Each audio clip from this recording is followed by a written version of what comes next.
Abel Rodriguez from Healing the Hero and Tactical Resilience. Welcome to Security Halt Podcast, man.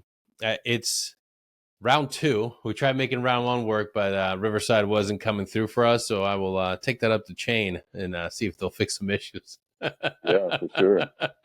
Abel, thank you for being here today, man. You are leading the charge in helping those that need the most help. That's our first responders and military veterans. But in any sort of outreach or support endeavor, like there has to be a story, at least from my experience, there's always a story of you're helping build something that you wish you had when you were going through, your worst days. So let's dive into it, my man. Like, why Healing the Hero?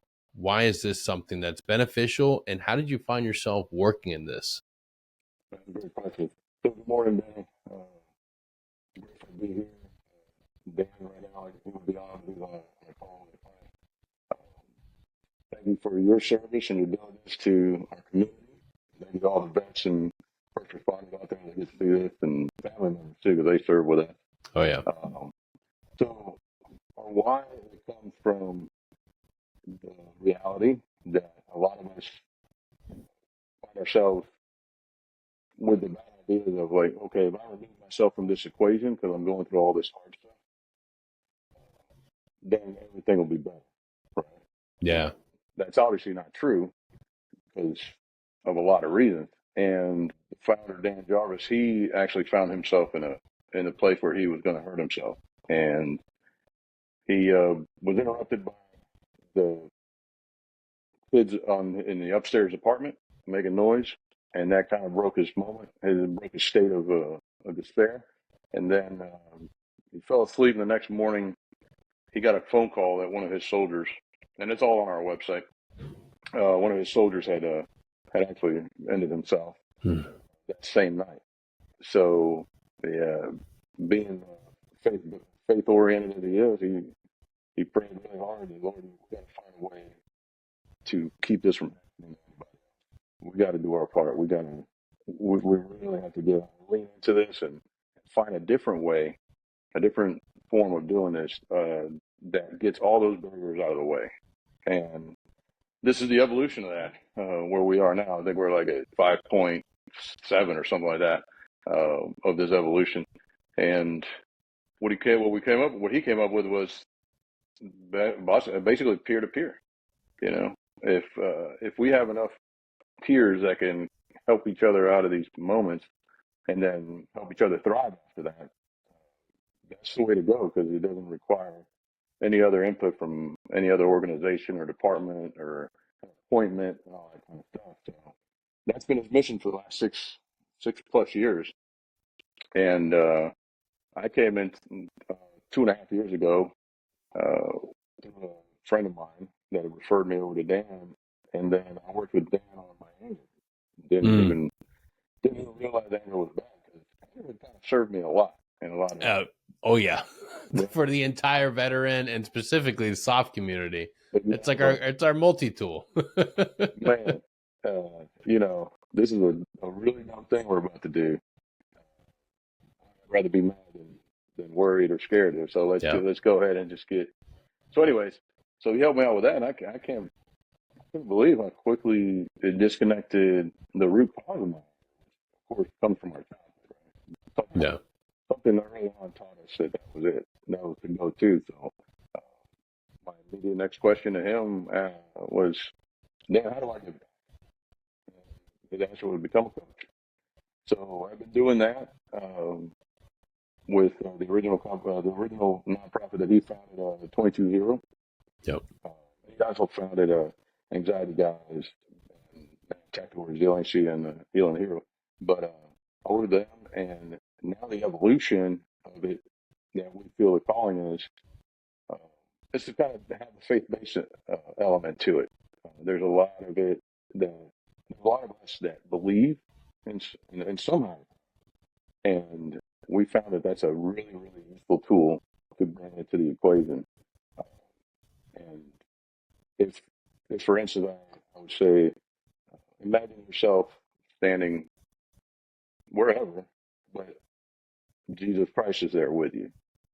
It's a whole other feeling of safety and acceptance and love than that you would get from just being there alone and having to face it all alone. So Yeah. that's the thing. Um, so Dan has served in the infantry. He was a drill sergeant. He's been in Afghanistan. He's been blown up multiple times, and that's what brought him to where he was. He was also a sheriff deputy down in Seminole County, Florida. That was part of his journey that brought him to where he was. And for me, I was the best group in the world, sales group, and I retired from group in 2017. But before that, I was in the infantry. That brings us to the present where the last couple of years, 2.5 years, it's just been trying to make this work. Where I started to do some contracting here and there, but uh, yeah, making this work has been amazing, and just seeing people heal and the gratitude that they feel is just a real motivator to continue to do it. Yeah. Yeah, so that's our where we come from and our why. Yeah. Let's dive into this protocol, because it's completely different. Like we tend to think of mental health as something that's completely dependent on medical professionals only within, psychology and psychiatry. We're only now starting to talk about positive psychology. We're only now starting to talk about peer-to-peer support, which has been quietly been pushed into the forefront, because the reality is we're in a crisis. We have a critical shortage of trained professionals in every field, but we have a surplus of individuals that have healed, individuals that have found things that work for them, whether it's standard or non-standard. And when somebody gets better and somebody continues to be on their path of healing and on their journey of well-being, the first thing they want to do is give back and reach out. Yeah, And that's why peer-to-peer support works. And at Security Hall, we're no different. We have longstanding peer-to-peer support. And the reason why it's effective, the reason why it works, is because when you need it, it's there. When you get to that point where you're like, you know what, I think I'm ready to go to a treatment center, I think I'm ready to talk to a therapist, then you already built that connective tissue. You already built that bridge to connect that person to the idea and the actual process of saying, you know what, I'm going to give this modality a shot. yeah, And I think what you guys are providing is a little bit more than peer-to-peer, because you're actually giving them something, which is that protocol. Let's dive into that. What's that? Why is your protocol? man, it's so different. And that's a great question. So my mind said, hey, we got to think outside the box, right? That's the way we're encouraged to do that so much throughout our career. Like, no, that's why we left the regular army, right? Yeah. Like, you don't fit in here. You're always outside of Yeah. what we try to do. Okay, that makes sense. Anyways, so being that finding a way outside the box, right? Outside of like having to make a VA appointment or having to go make an appointment with a shrink or having your appointment canceled and so on and so forth. So so let me just be clear. I want to clarify. Okay, what we don't do is that we don't dispense any clinical services or treatment or diagnosis. I say that because some of our coaches are practitioners; they're licensed practitioners. The vast majority of our coaches are just nuts like me, or better. Yeah. They're veterans, firefighters, police officers, corrections, everything to Gold Star family members. Even their dependents, right? So uh, we gear our audience, we gear our program, our protocol to our audience, right? Which is all first responders, veterans, and dependents, and Gold Star, and so on. So that's what we don't do. We don't have to disclose anything to anybody, so we don't have to worry about any chain of command finding out, or we don't have to worry about security clearance getting any kind of issue with that. So what we do is that we train peer coaches, right? The peer is going to be somebody that you already trust, that is in your circle, immediate circle, and that it's going to be more accessible. So we offer a non-clinical modality of intervention that we call it like a mindfulness exercise. That's really what it is, in a way. in the majority of it. So therefore, our clients, they don't have to describe any of the details of the memory. So that's huge, right? The regular modalities through the clinics and all that stuff is even EMDR, exposure therapy. You have to disclose all that. And I think some of the new alternative stuff with chemical base, it's kind of same kind of thing. So what we figured out is that without having to disclose everything about that memory, we could touch that memory and then trick the brain into reframing the information that was associated with that memory. So you still have the memory, you still remember what happened, but the memory doesn't carry the triggers of the emotions anymore. It carries new learnings. So, for instance, something bad happened. Let's say something easy. Um, I have fear from it. It freaks me out. I have anxiety towards it. But going back and reteaching myself that that was something that I couldn't control. I did my best. I was well trained. I was the person that needed to be there. God was with me. You know, God would not let me there if I couldn't handle it. That kind of stuff. That's way Yeah. more reassuring, right? So now we come away from that with a clear point where we didn't have to disclose anything, and we have our solution. And now when the memory gets reconsolidated in REM sleep, it goes, those emotional triggers go away. And we found that it's very, very effective. I can't say 100% because there's always those outliers, but that mess up our numbers, right? But it really, really works. And that's the reason why we have first responders and so on, is because we got to have that rapport with each other to even approach. So Yeah. without that, you wouldn't have the rapport to really want to talk to me because I haven't been what you've been through, right?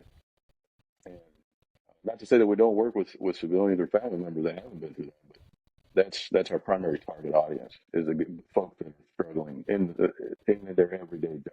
So that is what we do. In Yeah. the short of, in the long of it, does that help? Absolutely. No, and I think there's something important to be said about building that rapport. And I think when you're thinking about how this works, it's a network built of individuals that have gone through it, that Mm-hmm. understand the benefits of it, and that you, the person seeking help, can actually sit down with somebody that you feel comfortable with, that has been in the same situation or close to the same situation.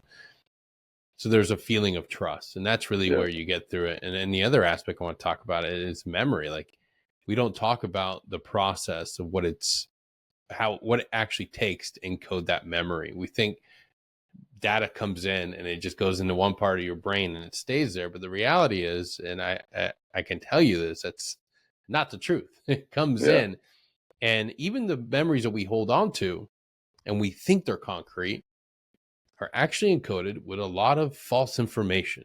And I didn't understand that. I didn't understand the reality of it. We Right. tend to think that Right. our memory comes in, it's like that's the way it happened. It's 100% concrete. But then somebody else that was there, right there with you, remembering the same Yeah. situation, said, actually, Exactly. no, you went this way, and then this happens. Which is why it really isn't beneficial to go through this over and over again, telling these stories, going through, rehashing the pain, because in your mind, your worst day, you're probably your worst critic. You failed to Mm-hmm. do X, and then this happened, and this happened. And then before you know it, for years and years and years, you're blaming yourself for something that you didn't remember right, that you couldn't actually have controlled. When you're able to go through something like this, you're able to reframe it and actually process it and actually, and I talk about this book a lot, The Body Keeps the Score.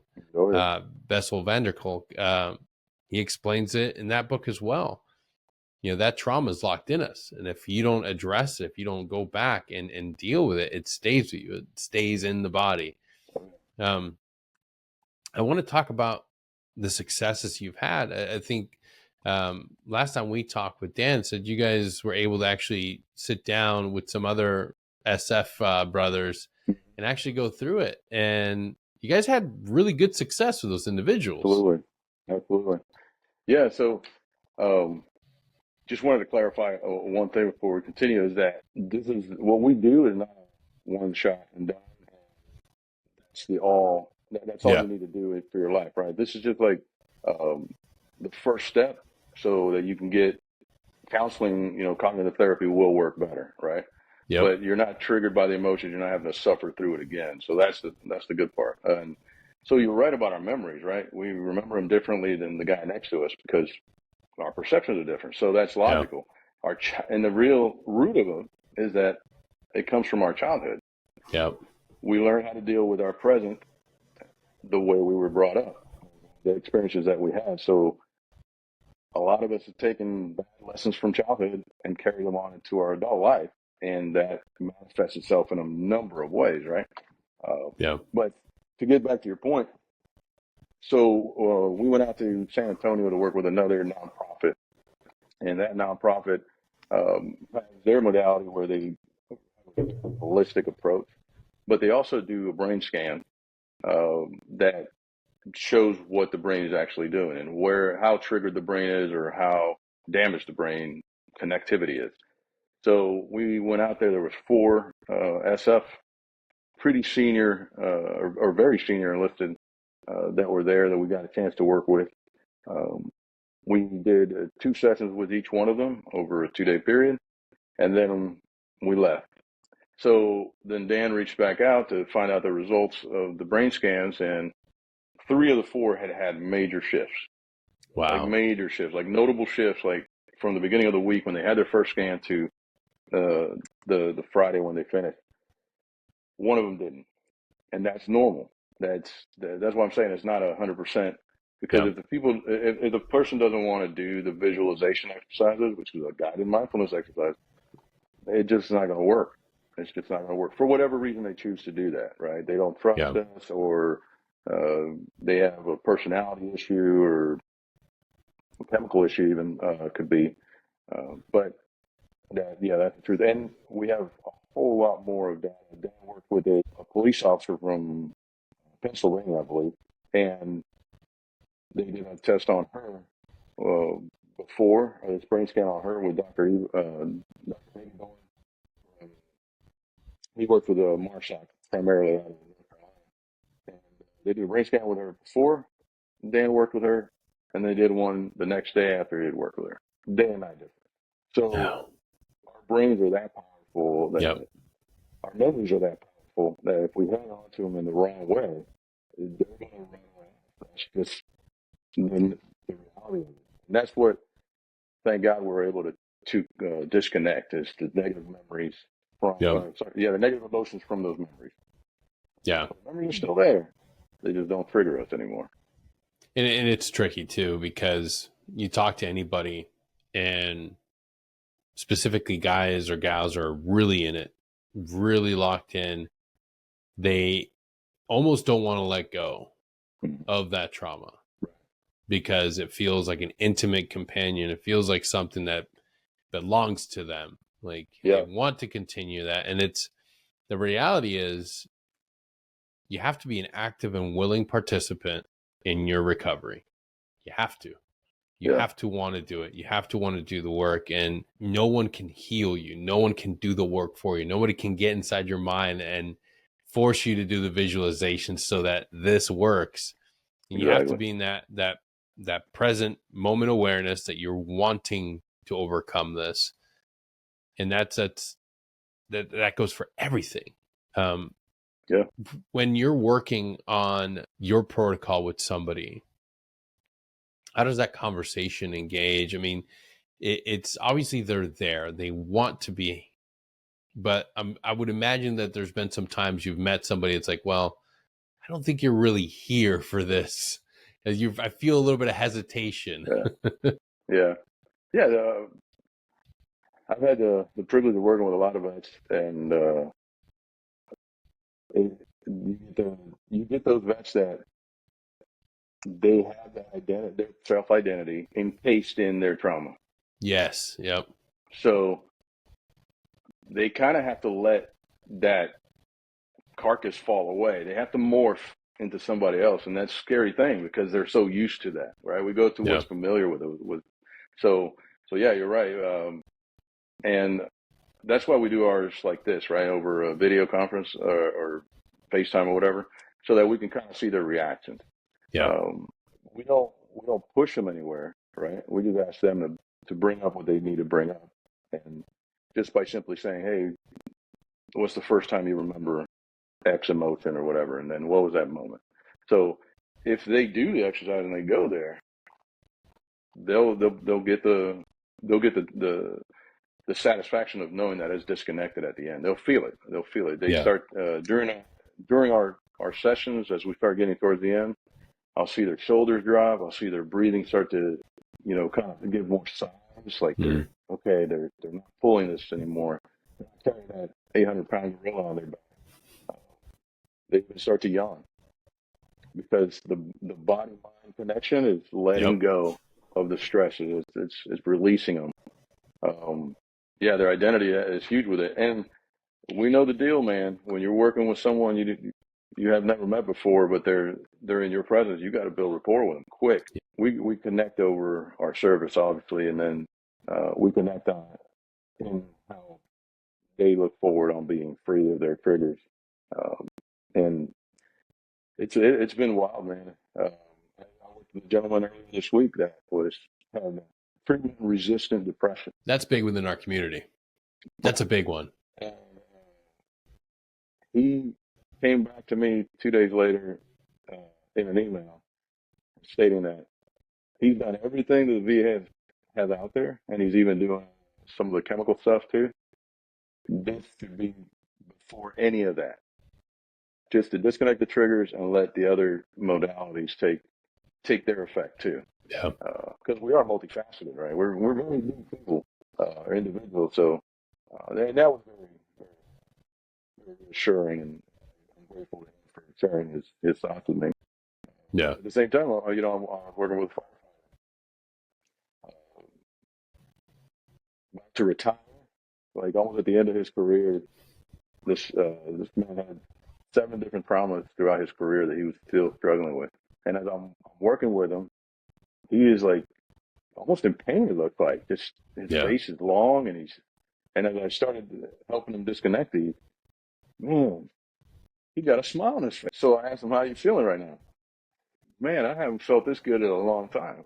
So for me, that's very gratifying. Just to know that little old me was able to get trained in a modality that is blessed the way it is, and that I'm able to bring happiness back to a family. No, this is no joke. What Dan has been doing over the last 6 years has actually helped people conceive. That people that couldn't conceive because of stress. And that blows my mind. Are you kidding me? Yeah. There's another human, that's pretty heavy level stuff, I mean that there's a direct correlation to that. That's stress. Yeah, the body keeps the score. Exactly. Yeah. Yeah, that's insane. I can't even, and the thing that did you ever imagine as a Green Beret that this would be something you'd be doing in your life? No, absolutely not. Well, I think a lot of folks think the same way, and we're like, okay, I want to make a difference, and I want to do it at the next level. Yeah. How can I do that with where I'm at? Okay, well, we go through this training, put ourselves to the grinder, we come out the other side, and then we start to work. And we get upgrades every now and then with more and more training, right? With more and more capacity. So I wanted to do something to help folks. Right? So I get back. And now that I'm retired, and I just think it's a blessing that I was able to connect with Dan, and actually my friend that connected me with Dan, how things go to. Yeah. The coincidences are not coincidental; they're guided, and here we are. And it's a great question. I never thought I would be doing that. I was too angry to know what. Guys get out and they think that their life has to be, just completely consumed by one aspect of what it means to be a warfare. Yeah. And you close off every other option, every other possibility. I got to do contracting. I got to do this. It's like, dude, you're more than that. You're not just a badass weapon of war. You're more than that. You can be a healer. you can bring closure. You can help others come home. Like a lot of guys are here, but they're not home yet. Like, and the thing that I think is really important for all of us, whether you're infantry, special forces, CCT, Marine, airman, whatever you are, at the end of the day, you are human first. If you're in a place of help, if you're in a good place, if you're stable and you're happy and you're thriving, find a way you can give back. Like, I don't think we talked about that enough while we were in uniform. I know I didn't hear anything about that. I didn't hear anything about giving back or being connected and supporting others. But I got to imagine, like, it, even for my endeavors, it completely feeds back more positivity into your own life. And I can only imagine what it does for you now in this endeavor, being able to help on a daily basis individuals come home. And I mean, do you ever reflect on that, just pausing and being like, holy shit, like at one point in my life, I was this badass Green Beret. Now I'm helping others heal. Yeah, that's a great question. I think it's funny because we have a lot of humor in my family. So when you say being a bad Green Beret, I brought that up to my kids one day. Your dad's a badass. Dad. So that was humbling, right? But Yeah. um, yeah, it's a blessing to be able to give back. I, just, I never realized how important it was. It wasn't part of my childhood to give back like this. Yeah. Or to give charity much. We did stuff with church, but it wasn't like this. And but to be able to spend time, to actually be made capable of doing it is a fantastic thing. Um, and it just makes me another person out there that can help in a way that's not judgmental, in a way that doesn't take 2 month long wait on an appointment. I'm not going to cancel on you. I haven't had to cancel an appointment yet.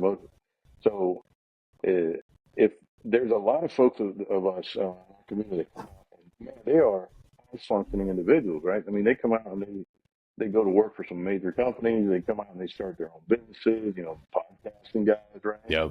They're so handsome mostly. And they, those guys suck. We need less of them. I know you do. We're going to raise you up. Don't worry about it. This is going to raise your ratings for sure and your viewers. But yeah, we have a lot of high functioning individuals. I came out of it I came out into retirement not really feeling as badass as you might think. Yeah. So I'm not like those guys that are super high functioning and start a company and make 50 jobs for 50 people, and that wasn't my calling. And that's funny because Dan and I were talking about that just yesterday, and he reminded me because I was telling him, hey Dan, this is so fantastic that I'm not a psychologist, I'm not even a counselor or anything like that. I'm just a dad, a friend, a veteran. And he told me, hey man, remember that God doesn't choose or call the qualified. God will qualify the called. Exactly. And man, that's a very, very empowering way to think about it, because any one of us can make a huge impact on the life of another veteran. Now, most of the folks that I talk to are not actively suicidal, but they still are struggling with something. They're carrying some heavy weight, and they just want to let it go. And they've tried so many other things, and they have not been able to let it go. And it's emotional. So once we can disconnect the emotions, the healing has even more profound effect. So like I said before, like cognitive therapy or manual therapy, whatever it is, whatever other modality. Yeah. Much more effect. So yeah, I would encourage anyone to at least give it a shot to see it for themselves. It's 100% free to any veteran, first responder, Gold Star family, and even their dependents. So there's really nothing to lose. It's given me a lot back, just being able to be satisfied that I feel I've been called a little. So I'm gonna show up for my Creator and see where he needs me to be, where he needs me to go, and that's what brings us here. Absolutely, man. It like I said a little bit ago, like our community's problems are best fixed by us. No one's coming. Yeah. Like we tend to Exactly. think that lawmakers are sitting down right now, hammering out a way to address suicide and address the broken VA system and address pay and all these things, but they're not. They're not. Yeah. That's a simple truth. It's not happening today. It's not happening tomorrow, not next year or the next year. It doesn't matter who's in office. It's not going to happen. So if we Right. really want to stop suicide rates from increasing every year, and if we really want to make sure our friends are here tomorrow and the day after and the day after that, we have to start being active participants in programs like this. Being willing to be a peer-to-peer support, being willing to actually, the first step is being willing to get help. Yeah. Like, if the number one thing, if you are about to get in a firefight, who are you looking out for? You're fucking shooting rounds, you're taking cover and you're returning fire, right? If you're hurting, you gotta get your weapon system up and running, and that's this. You gotta get somewhere to get help. You can't help anybody else until you get your weapon system up and running and you start shooting out some rounds downrange. And that's mental health 101. Get to a position where you can actually do something. So that means you got to take care of yourself first. But when you get better, you can help somebody else. And that's what all of us need to do. Be willing to get better, to help somebody else so that we can start this grassroots movement of veterans becoming peer-to-peer support facilitators. Like, that's the truth. Like, we keep looking towards others to like, I need you to go to college and become a mental health practitioner so you can help everybody. Well, we don't have enough people going to that field. So it's up to you to go find these programs and get certified to become a peer-to-peer support coach. And it's not easy, but it's worth it. It's absolutely worth it. Absolutely worth it, yeah. No. And it's worth it in multiple dimensions too. So we don't have any idea of how deep our help can go. How many more dimensions of people it can transform or it can reach. So we just have to make ourselves available. I mean, we have some very brilliant people in our community, and they could be so satisfied to know that they can help in another way besides making jobs or making a lot of money, that they can give back. And I mean, to each their own. But I think you're absolutely right. I mean, if we had to face a near ambush by ourselves, we're gonna, of course, go cyclic, right? And we're gonna be out of ammo quick. But if it's a whole team that gets ambushed, I don't have to go cyclic immediately. I don't have to worry about dumping my mag if I do, because I know somebody else is taking up for me. So you're absolutely right with the analogy. Yeah, we're going to talk it through, and that's exactly what we are. And thank you for that, because I'm just trying to have our talking guns so that we don't have to face that near ambush of an emotional trigger by ourselves. And if we can disconnect it to where it doesn't not an emotional ambush, oh, man, that's even better, because you can walk right past it and you're invisible to it. Yes, that's amazing. That's a good analogy, Dan. Good for you, brother. Thank you. I'm going to use that. Feel free. Thank you. Now, tell us about tactical resilience, because that's the other side of it. That's the other side that's providing training, right? Right. So, with Healing the Hero, it's faith-based, and we don't care if you are faith-oriented or not. We're still going to work with you. However, for the way to bring funds to a nonprofit, because we're starting all over again, then what we're doing is we're creating a training company, which is called Tactical Resiliency USA. So we can actually we have a curriculum, we have training events that workshops, and then we can deploy and go do that for different police departments, fire departments, sheriff, whatever, the corporate entities, whatever, and then we can create more peer coaches that way. So in the long run, we're trying to work ourselves out of a job, but we have to be able to pull resources to be able to do that, to reach as many people as we want to reach.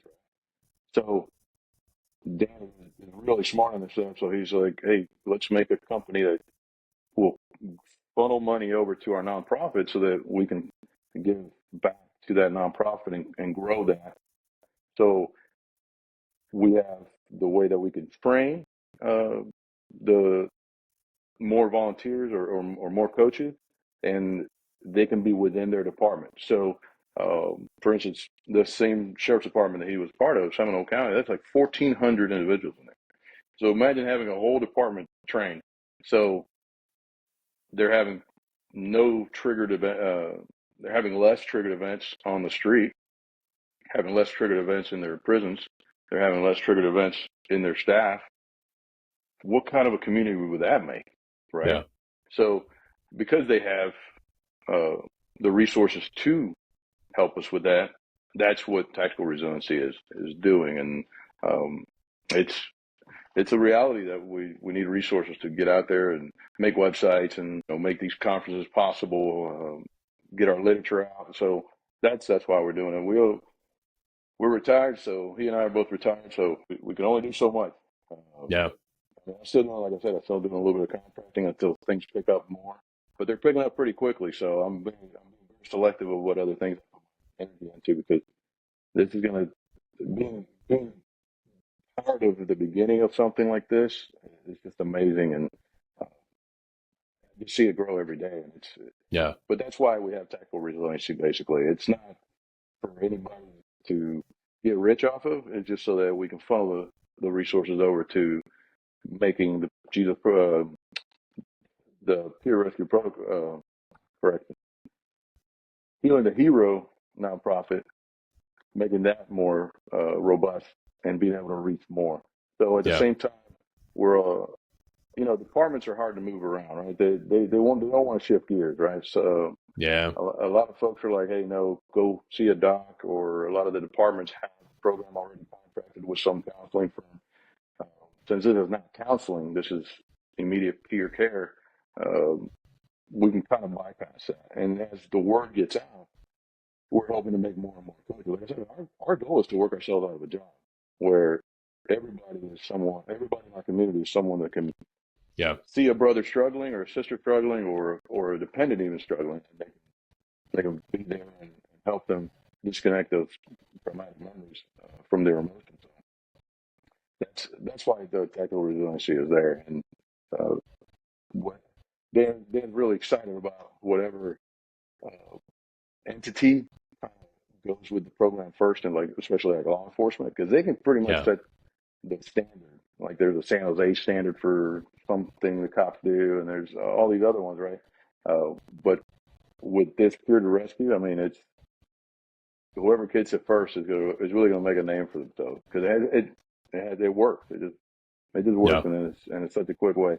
What's beautiful about this evolution of it that Dan has evolved us to with the peer rescue protocol, or the secular approach, and the Jesus protocol, is that it takes less time than what we were doing before. So Nice. I had the pleasure of working with a young lady who's close to me in family, 5 childhood traumas, 7 total memories that were troubling her still to this day. And this is past college and all that stuff. It took me 15 minutes to help her disconnect all that.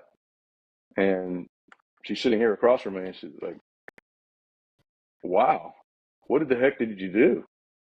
I'm like, I didn't do anything. You did all the work. Yeah. You just allowed me to guide you. So that's the beauty of it all. But obviously, to answer your question, and I apologize, I ramble on. This exciting No, stuff. you're good, man.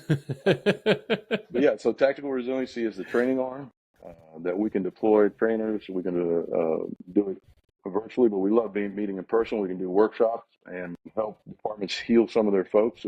We had the pleasure and the honor to work with Stanislaus Sheriff's Department out in California in the Modesto area. And man, we worked with some of their top leadership, and I'm talking like captains, lieutenants, sergeants, and that department is looking at it like we looked at it back in our units, right? We start Yep. from the leadership down. If the leadership doesn't know how to do it, how can you ask the Joe to do it? Yep. Right? So they have a phenomenal sheriff and a wellness program, and they're implementing it, and it's just a matter of time. I think we want to be international, and we actually have clients England, New Zealand, Australia, and we just want to work ourselves out of a job, brother. Heck yeah, man. We want no one left in the dark that they can't reach somebody. I mean, we're all connected, right? And Yep. if we can disconnect with a brother or sister, and they can help us disconnect something that's holding us back, that's bringing us in a negative way back to our families, our loved ones, even to our workplace.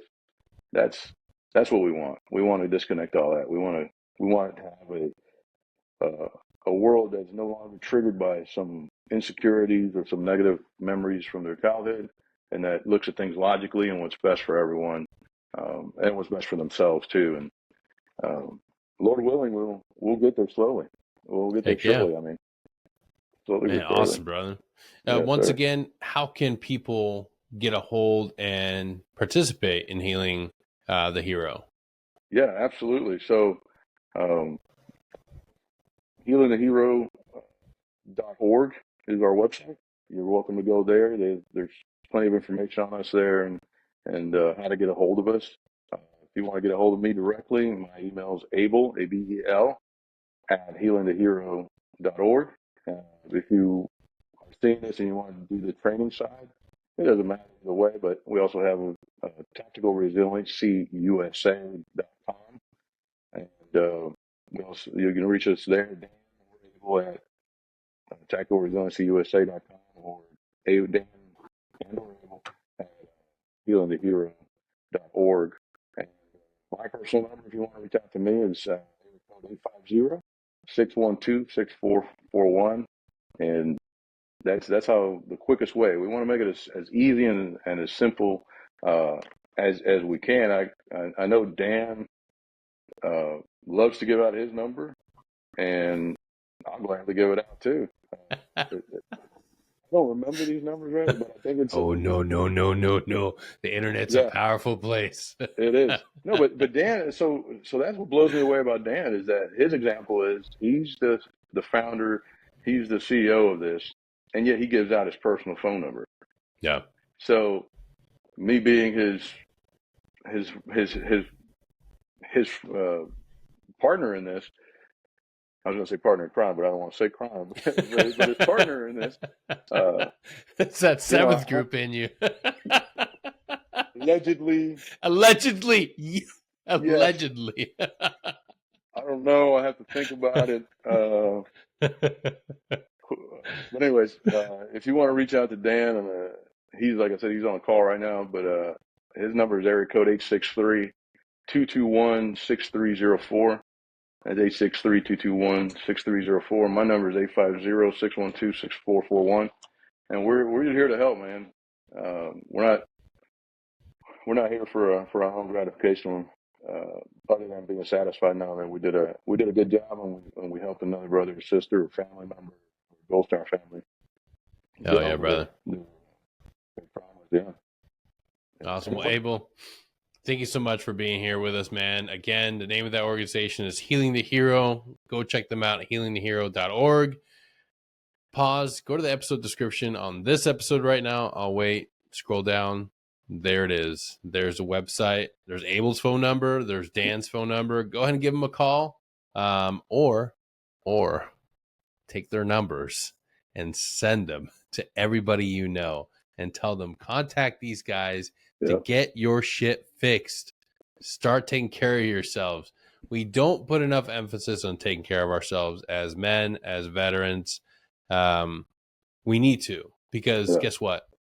This world, our country, is not going to get better unless we prioritize ourselves. You can't help anybody else unless you take care of yourself first. It's that old adage when you're in an airplane. What do they always tell you? Before you help somebody, put your oxygen mask on first. You get tired of hearing it. I hear it all the time, but I'm going to say it again. Take care of yourself first. We need you in the fight. Not the fight that's coming in warfare speak. I'm talking about here in our country. If we want to make this a better place, if we want to help others, if we want to bring our greatness to the world, we have to take care of ourselves first. So please reach out to Dan, reach out to Abel, get in contact with healingthehero.org, and get back to being the best version of yourself. Again, Abel, thank you for being here for today. And to everybody listening, thank you so much. I really appreciate you tuning in, and we'll see you all next time. Till then, take care. Thank you, Danny.